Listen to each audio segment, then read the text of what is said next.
Proméville est une association de médiation avant tout sociale. C'est une association qui existe depuis maintenant plus de 20 ans, qui au jour d'aujourd'hui a 260 salariés, dont un cinquième est en CDI, et qui regroupe à peu près 30 nationalités différentes. Qui a pour vocation justement de faire de la médiation à la fois dans l'urbain et puis à la fois dans les transports, et donc d'être présent entre les différentes parties prenantes que peuvent être les usagers et puis le donneur d'ordre, soit un office HLM, soit une mairie, soit un transporteur, ou le STIF par exemple en Île-de-France. On a voulu faire en sorte que la médiation soit formée et faire en sorte que ces médiateurs formés deviennent vraiment des acteurs, parties prenantes de l'urbain et de la vie de tous les jours.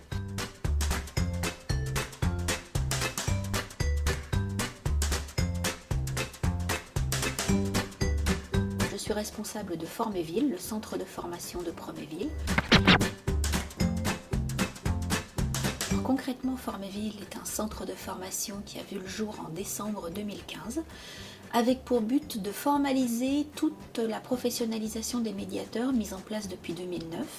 Nous avons construit le cycle de professionnalisation du médiateur social qui comporte à l'heure actuelle 8 modules, environ 92 heures de formation réparties sur un an. Je sais exactement où les médiateurs veulent s'orienter, dans quelles conditions. Et je les accompagne en ce sens, soit vers les centres de formation, soit directement en emploi s'ils ont besoin. Et c'est là que rentre tout ce qui va être coaching pour entretien individuel, entretien personnel, soit par téléphone encore une fois, soit de visu. On a mis en place des passerelles de retour vers l'emploi, notamment en 2012 avec la SNCF.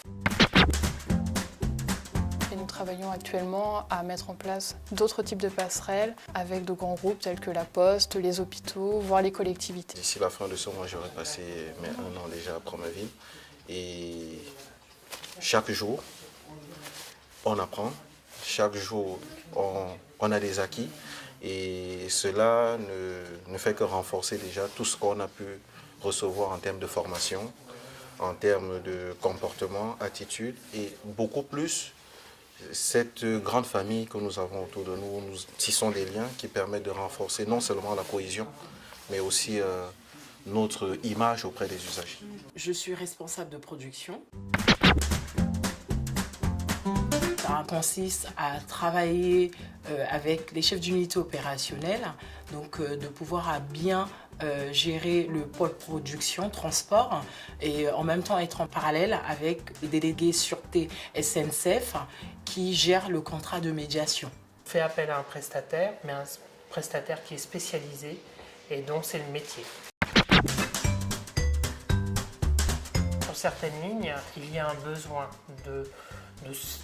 d'apporter un sentiment de sécurité, de tranquillité aux voyageurs et aussi un besoin de retisser un lien avec certains clients qui sont en rupture avec la SNCF pour X raisons, qu'elles soient sociales, économiques ou tout simplement par rapport à la qualité de service.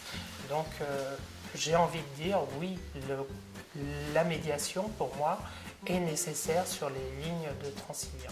Dès qu'on arrive dans la gare, première chose à faire, c'est de veiller sur les gens. Est-ce qu'ils sont bien? Est-ce qu'ils n'ont pas de problème? De veiller aussi sur les matériaux, comme les escalators, comme les ascenseurs, pour voir s'il n'y a pas de problème et que les gens y rentrent bien chez eux.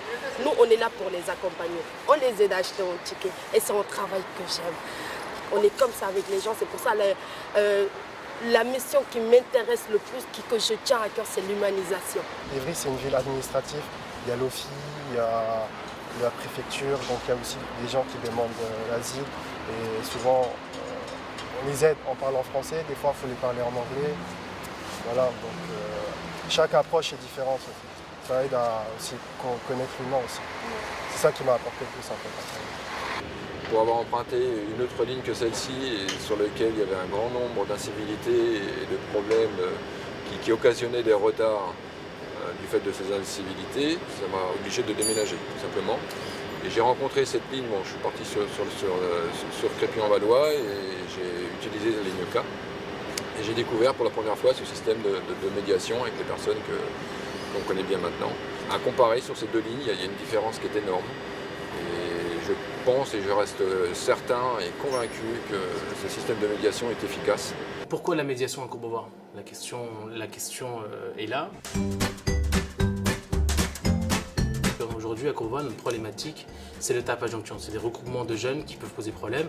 Et grâce au médiateur de Promville, j'ai pu recevoir 9 jeunes que je travaille avec eux sur l'insertion. Donc, on a pu casser le groupe. Et aujourd'hui, nous n'avons plus de regroupement sur Bécon. On a quand même 8 médiateurs de nuit. Sachant qu'on a commencé avec 4 médiateurs il y a à peu près en 2015. On a doublé l'effectif, on a changé la plage horaire, on a rajouté 2 heures de plus, parce qu'on a eu des résultats. Donc vraiment, la médiation à Courbevoie, on est vraiment dans le futur. Hein. On n'est pas que sur de l'urbain, mettant un caouet, ce ne sont pas les grands fers. Ils ont une feuille de route, ils vont sur le terrain, ils savent qu'il faut avoir des résultats, et on a tout le temps des résultats. Je gère aussi 22 médiateurs ponctuels à côté, qui ont été formés par Promville, et c'est du sur-mesure voilà, que Promville nous a fait.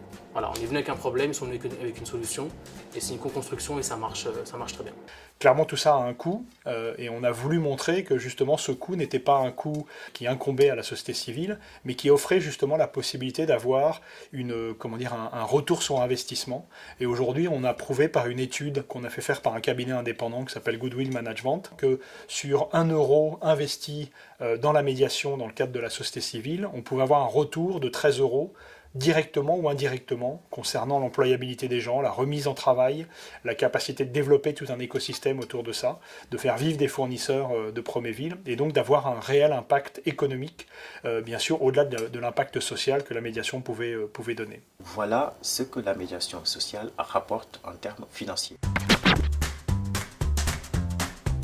C'est bon pour les donneurs d'ordre, c'est bon pour nous parce que ça nous encourage à aller de l'avant, et puis c'est bien pour la collectivité.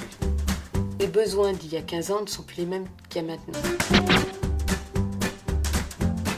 Donc au fur et à mesure du temps, on a évolué pour faire face aux besoins. Une fois qu'on est arrivé à un endroit, il y a une autre idée, il y a un autre changement, et on repart. Alors soit on suit, soit on ne suit pas, mais il faut suivre ici. Promeville utilise 2 outils de reporting qui ont été créés en interne pour coller aux demandes de nos clients.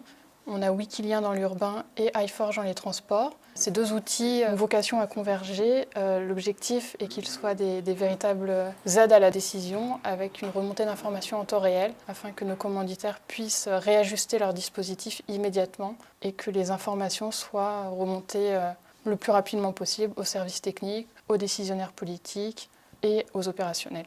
Il y a nécessité d'aller au-delà des prestations que nous offrons aujourd'hui à Transilien, que nous offrons aux collectivités, que nous offrons aux bailleurs. Nous nous sommes dit qu'il y a une fenêtre d'opportunité, plutôt des fenêtres d'opportunité qui s'ouvrent en région parisienne. C'est le cas des JO que Paris va organiser. C'est le cas du grand chantier, du méga chantier européen, et le Grand Paris. Il y a bien une place pour la médiation sociale.